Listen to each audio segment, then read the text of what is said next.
Bismillahirrahmanirrahim. Assalamualaikum warahmatullahi wabarakatuh. Nah, ini adalah materi pertama dalam pelajaran kimia. Nah, karena dikarenakan sedang COVID, jadi materinya dipercepat ke struktur atom. Baiklah, kita mulai.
Nah, apa manfaat kimia dalam kehidupan sehari-hari? Yaitu manfaatnya sebetulnya kita sadar atau tidak sadar tentang kimia dalam kehidupan sehari-hari.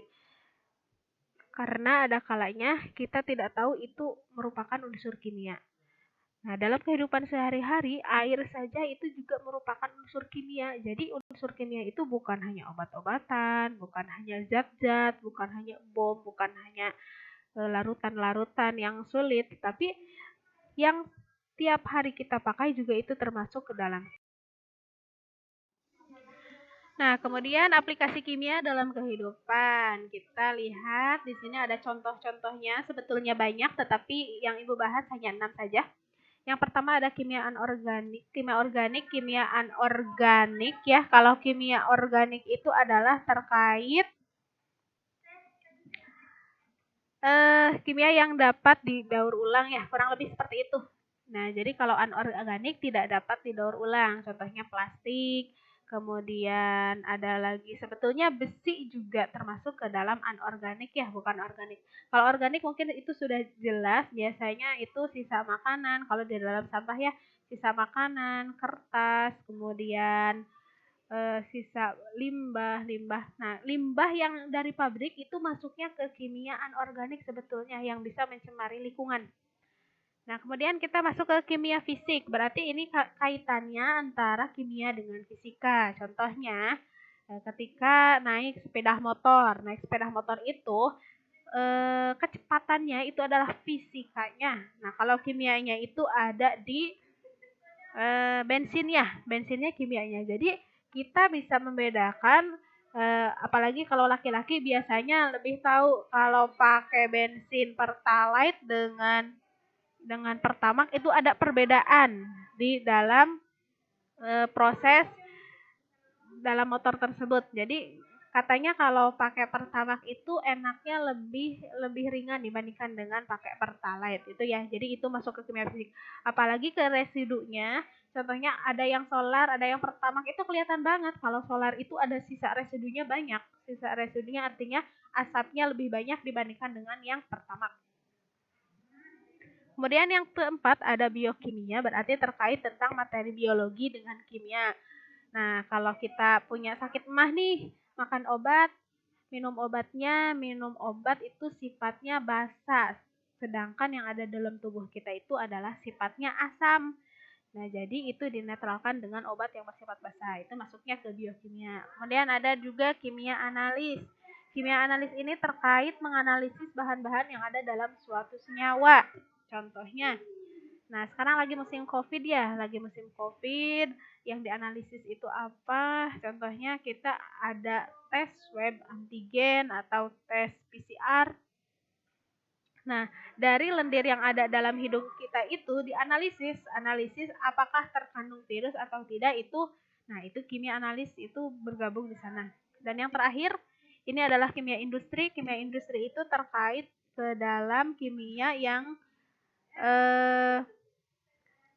industri itu banyak ya, bisa industri makanan, bisa tekstil, bisa yang lain-lain.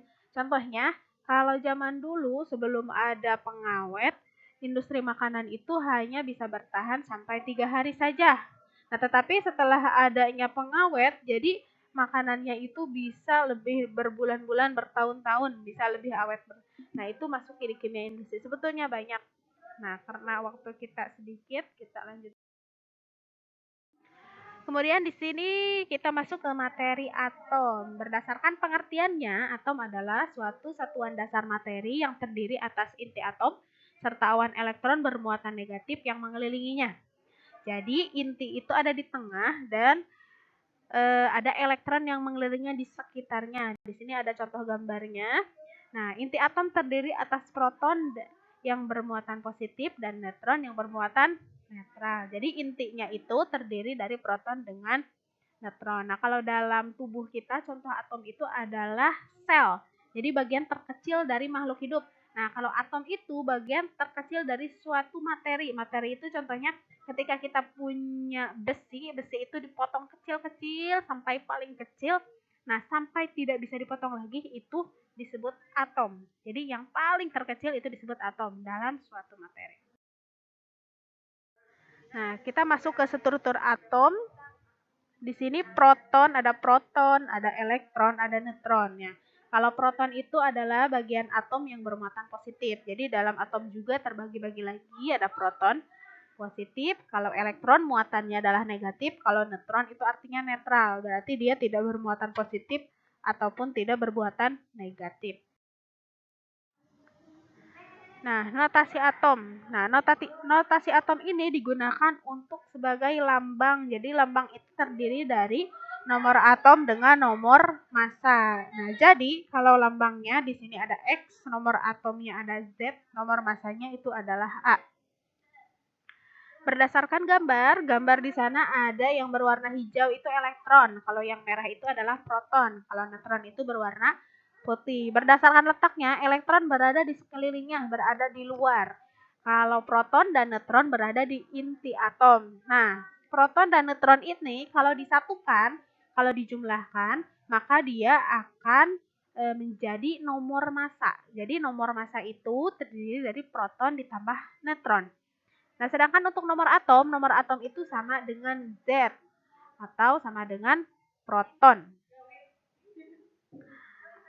Nah, untuk elektron yang terakhir di sini, elektron itu sama dengan nomor atom jika netral ya. Jadi netral itu artinya dia tidak berbuatan positif atau berbuatan negatif. Berarti elektronnya sampai dengan nomor atom.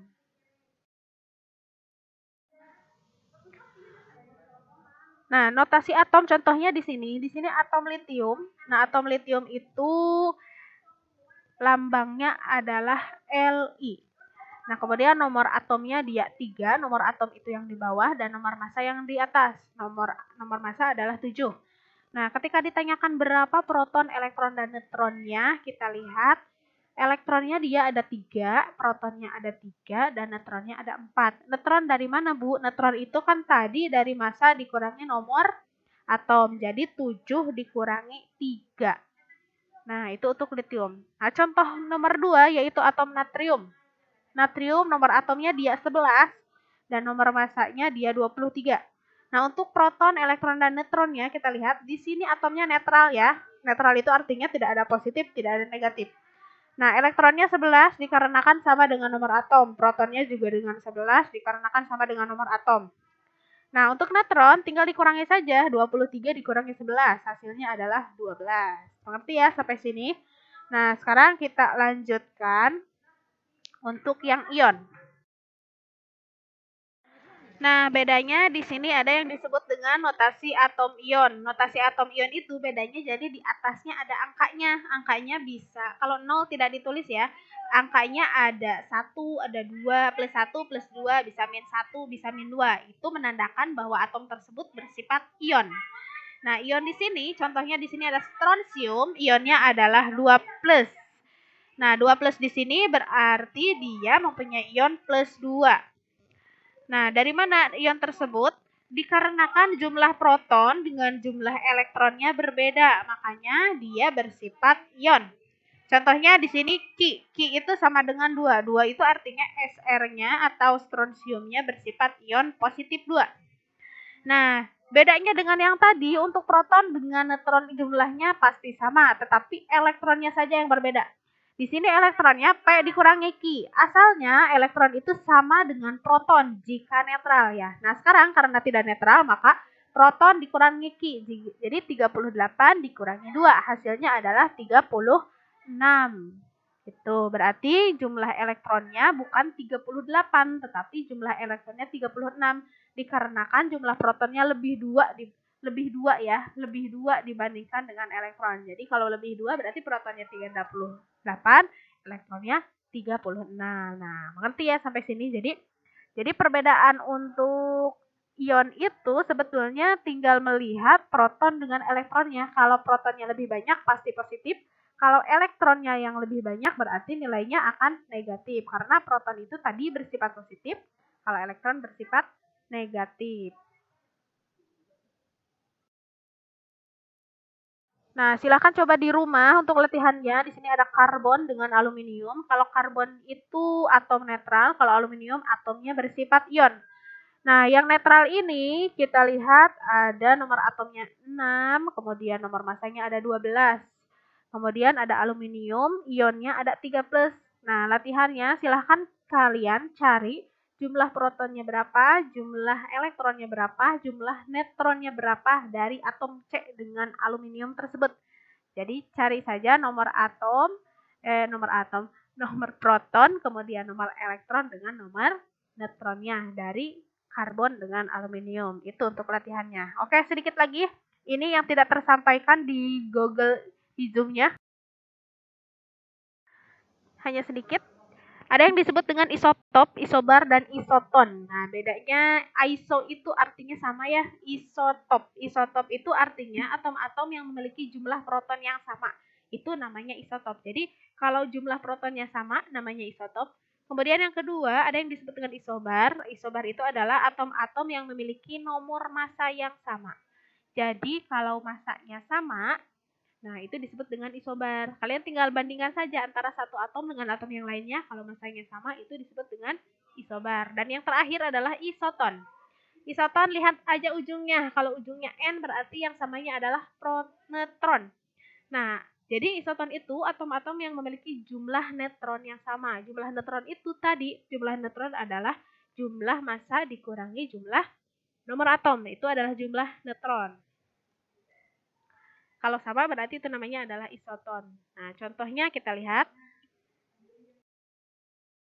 Nah, ini contoh dari isotop, isobar, dan isoton. Nah, kalau isotop contohnya karena protonnya sama, proton itu sama dengan nomor atom. Berarti oksigen nomor atomnya 88. Nah, itu berarti disebut dengan isotop. Ya, isotop. Jadi nomor atomnya sama, tetapi nomor masanya berbeda. Kemudian untuk isobar, nomor masanya saja yang sama. Nah, untuk natrium dengan Mg itu disebut dengan isobar, natrium masanya 24, magnesium masanya juga 24. Itu disebut dengan isobar. Dan yang terakhir ada yang disebut dengan isoton. Isoton itu tadi neutronnya yang sama. Ibu, ini neutronnya yang mana ya? Neutron itu tinggal yang atas dikurangi yang bawah ya. Jadi 13 dikurangi 6 hasilnya adalah 7, kemudian 14 dikurangi 7 hasilnya adalah 7. Berarti neutronnya sama antara atom karbon dengan atom nitrogen. Berarti itu bisa disebut dengan isoton. Terima kasih untuk video kali ini. Silahkan dicermati, untuk videonya bisa diulang-ulang. Mudah-mudahan bermanfaat bagi semuanya. Kalau ada pertanyaan silahkan boleh ditanya di grup WA. Terima kasih. Wassalamualaikum warahmatullahi wabarakatuh.